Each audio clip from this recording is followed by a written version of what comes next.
नमस्कार, मी आहे दमयंती आणि तुमच्या सगळ्यांचं स्वागत आहे माझ्या छोट्याशा मिनी ब्लॉगमध्ये.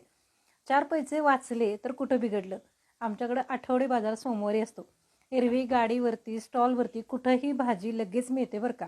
पण आठवडे बाजारामध्ये भाजी स्वस्त, चांगली आणि ताजी आणि महत्त्वाचं म्हणजे शेतकऱ्यांकडची मिळते. व्यापारी आणि शेतकरी यांच्यामध्ये 100% फरक असतो.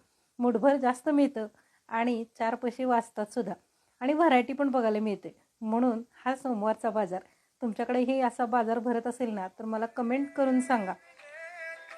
आणि महत्त्वाचं म्हणजे 4 पैसे वाचले हे तर आहेच, पण त्याहीपेक्षा खूप छान व्हरायटी बघायला मिळाली. वेगवेगळे प्रकार मिळाले आणि ताजी ताजी फ्रेश भाजी मिळाली. तुमच्याकडं कुठली भाजी जास्ती खाल्ली जाते सांगा बरं कमेंट करून. हा मला आठवडाभर लागणारा बाजार एकदम मी घेऊन आले. त्यातला कांदा, बटाटा आणि लसूण स्टोअर करता येतो. बाकी सगळ्या भाज्या 4 ते 5 दिवस पुरतील एवढ्याच आहेत.